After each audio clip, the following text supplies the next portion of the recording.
Yo, it's skullcrashingfinale here, back with another video, and I know this is a moment you've all been waiting for. The voting lines went crazy when I asked you all in my last video which you preferred, me sitting down in my videos or standing up. I can now reveal the results were, with one vote, sitting down. With one vote, standing up. Deadlock, very exciting. It came to me to decide whether I should sit or stand, and I have decided to stand. So all those people who are fans of me sitting down, I beg you not to unsubscribe to me. Okay. Now onto my Q&A, and all the channels of the people that ask me questions are down there. Subscribe to them because I've seen a lot of their videos. And they're pretty good YouTubers. Okay, first question is, who do you think will be the next WWE champion?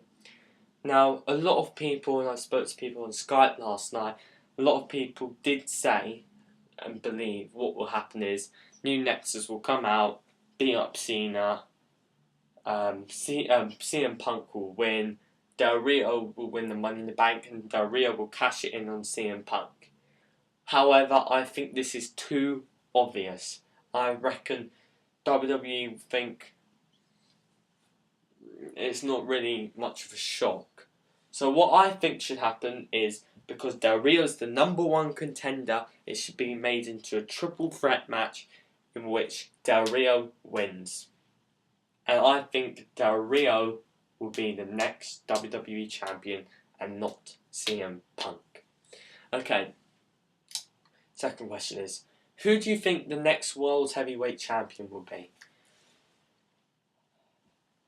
I am going to go for Christian. Reason being is, I can't remember the last feud when a long feud that's gone on, I think this is 4 matches now, in which a person has not won an entire, at least one match.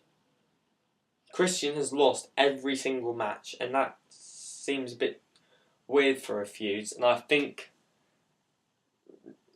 that gives me a sneaky feeling Christian will win, and they'll have the rematch at SummerSlam, which will end the feud, and they can have a stipulation like loser leaves SmackDown. So my screen turned off there. Anyway. Now, 4 questions from Declan Wrestling Talk, and the first question is, do you think any wrestling promotion will ever overtake WWE? Now, I do a bit of economics, so I'm going to do this in economic terms here. WWE has a monopoly, and if you do not know what a monopoly is, it is more than 25% of the market share in wrestling. So they're a major power in wrestling. This means they can charge higher ticket prices, higher merchandise prices, higher pay-per-view prices, and than TNA and ROH, because they are not real competition, because WWE has a massive market share. This is why I'm going to say, in the short term, nobody can take over. The fact is, though, what often happens is when there's lack of competition, they don't spend as much on the quality of the product, and the quality of the product declines. Like, if you look back at the Attitude Era, when there was WCW, okay, a bit before that then, WCW around, you saw it was probably the best WWE's ever been, because there was competition there. And if they got too complacent, WWE, then in the long term, somebody could overtake them.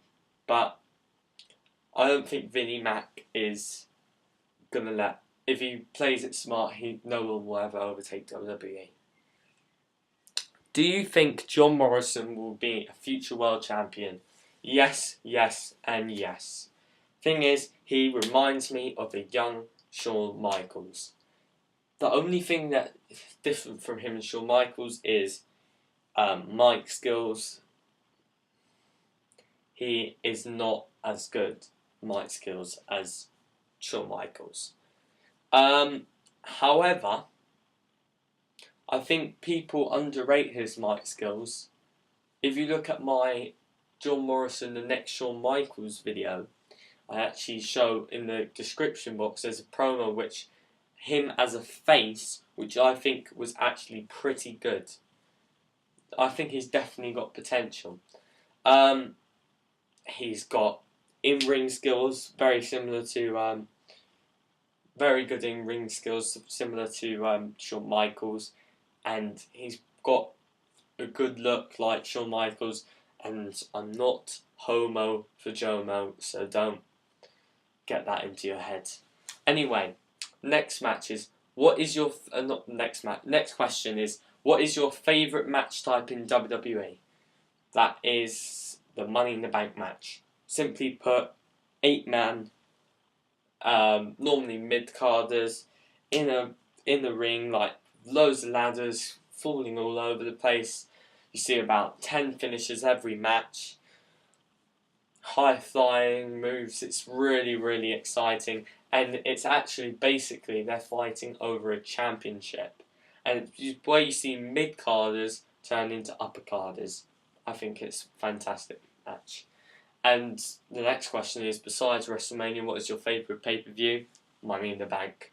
2 of my favourite match types in one night. Can't ask for any more. Okay. My next question is from Hamza D. Great. And it is, how do you think WWE will take the CM Punk promo forward? What I think they might do, well, this is what I think they should do. You say will, how I think they will. But I think what they should do is he should come back next week and bash The Rock. I think CM Punk is not leaving. His contract runs out in September, not July the 17th, which is making me think he'll have a match at SummerSlam. And I reckon the person he needs to face at SummerSlam is The Rock. Because that will build towards the Rock Cena match at WrestleMania. The ideal situation, and I know this won't happen, I go through this in my Road to SummerSlam thing, is this would be the perfect time to turn him heel. If CM Punk is actually going out of the company, he can lose the match. No, he can win the match by John Cena coming in and costing The Rock the match, and him becoming the replacement leader of the new Nexus. The Nexus actually will mean something again. Cena will be heel. Everyone will be happy apart from the kids who will probably be crying their heads off. But it's not going to happen, is it? What is your favourite memory of WWE? The Rock's return. Simply put, that was probably the best promo I've seen in a while. Until last week. CM Punk one was probably better. And also, if you watched Randy Orton's interview, he said that all of Rock's promos are written for him, unlike Cena, which is pretty cool. Cena is good on the mic, whether you like him or not. But anyway, The Rock's return will be my favourite moment. What is your worst memory in WWE? The Eddie Guerrero death and the Benoit saga. To be honest, don't feel really sorry for Chris Benoit, even though he is a dead man, but he did kill himself. I feel sorry for his 2 kids. Not 2 kids, his kid and his wife. Okay, next question is, when did you start watching wrestling? I started watching wrestling in 2002. Stopped watching it in 2005 because I was a bit naive in those days, and what I did was wrestling my brother, doing all the moves. I went for the leap of faith off the top of my bed, landed straight on his nose, busted him up, blood went everywhere, he was crying his head off, and my mum and dad took away our PS2 WWE games, and they said you can't watch it anymore. So I didn't watch it, and they allowed me in 2009, and that was when I restarted watching it about the time of Backlash, so after WrestleMania. Okay, next question is, who's the worst superstar in history in your opinion? Eric Escobar. He was in WWE 2010, early 2010, and you probably can't even remember him. Most of you, maybe some of you can, but he was just useless. They ditched him after bragging rights. Didn't do much, didn't have anything, and he got released. So him. Best superstar in history, Y2J. Simply put, full package, great mic skills, great in-ring skills, great charisma, and yeah. Above, if I was to say my second favourite in history, it'd be Shawn Michaels. But anyway, my last question is from Rye242, the Rye242, and it is, who are my top 5 wrestlers? I've got this on my page, but I'll say them anyway. Kofi Kingston, Wade Barrett, The Miz, John Morrison, CM Punk. I'm Skull Crashing Finale. Peace out.